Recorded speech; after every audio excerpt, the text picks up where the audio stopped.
But do you see us getting there? I mean, do you see the awareness generally beginning to creep in, in terms of safety? I can see us getting there, but the government needs to do a lot of work because they need to do a lot of advertisement, they need to do a lot of campaign, they need to actually tell people about, educate people on the knowledge, especially about this petrol scarcity. It just breaks my heart when I see people buying tons and tons of, petrol, and I think, my God, in cars, people are storing them in cars, driving around with them, they're breathing in toxins in them. They don't know the meaning of it. And then there's chaos at petrol stations as well. I think there has to be some form of, order within petrol stations as well. Maybe like 50 at a time. Petrol stations owners should be responsible, get securities in, to make sure that the place is not chaotic. And, a lot of people have mobile phones around there as well. Mobile phones is a fire source. It could ignite. But oftentimes they put the signs there. Do you think that is something that they have to do like a special campaign? That's what I'm saying, yeah. Or the instructions in the filling stations themselves are clear enough? I mean, at least people don't read it. What about people who can read English? Do they do it in other languages?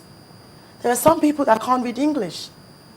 So I think the government needs to do so much to, a lot of campaign needs to go into fire safety.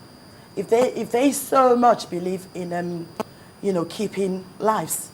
Do you think it's something that is feasible? I think it is feasible. Some people say that when situations get desperate, as you see in situations of fuel scarcity, it becomes very difficult to keep the rules.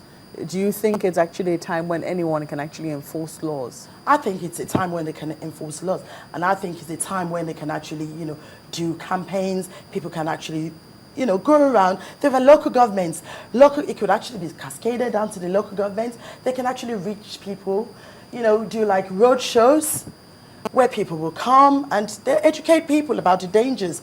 And I tell you what, Nigerians are very educated people and they're very, they would understand once you tell them. I went to a government parastatal and I spoke to a few of them there. And they said to me that they've got extinguishers, they don't know how to use it. And they said they would very much like them to be shown on how to use it. You just talked about roadshow because I've actually been privileged to see, it's a fair and the fire service was also part of the fair. People could actually go around the trucks and they were actually giving some kind of talks on what they do and what you also can do. Should we also be thinking of having our own fire service come to some fair, you want to call it trade fair, so that you can also enlighten the people? People can go in to such trucks and see what it is like to be a firefighter? Yes, there is something called community fire safety. And that is broken down into several communities where you go into the community and tell people about fire safety and how the impact of actually not adhering by any rules. And people will actually listen to you. Have you seen some of the fire trucks lately? I have seen them, and they're very old fire trucks, very, very old. So we need to make a start from there, actually change those fire trucks, because I believe Nigeria can actually afford to buy brand new fire trucks. So when we talk about fighting fires in maybe congested area, what kind of truck or facility should we be thinking of having in addition with the trucks? We should have... I'm talking about an instance where you really can't get directly to the source of fire and you need maybe you needed to move a hose across 2, 3, 4 other buildings because the truck really can't get straight to where the disaster is. Well, I think it's more to do with the way that with the infrastructure that we've got. Because of the way our roads network are not very good. Really, ideally, every truck should be able to get to any incidents. Ideally, that's the way it should be. It should be priority. Because in most advanced countries, there's the ambulance service, there's the fire service, there's the police service. Those 3 services are paramount, and they need to be able to get to anywhere at any time. So what other safety measures should we be looking out for? For instance, some kind of hazard? Education.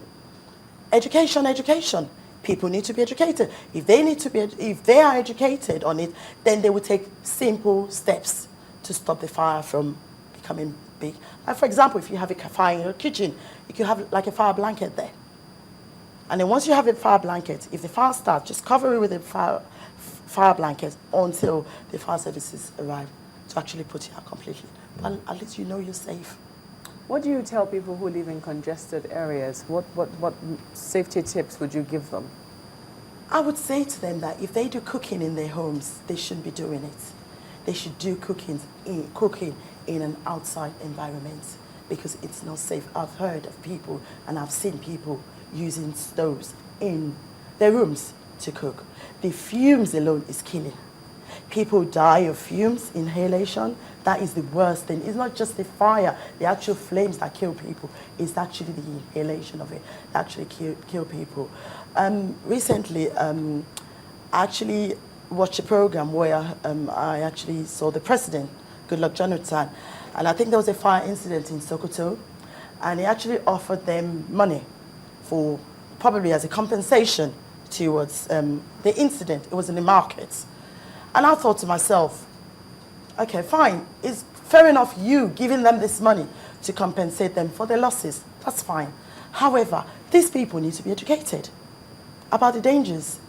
What, do they leave electrical appliances on when they go at night to the various homes? They need to be told. All right. Well, I imagine those in those areas should be listening, and hopefully they should be able to make the necessary adjustments. I'd like to thank you for coming on this morning.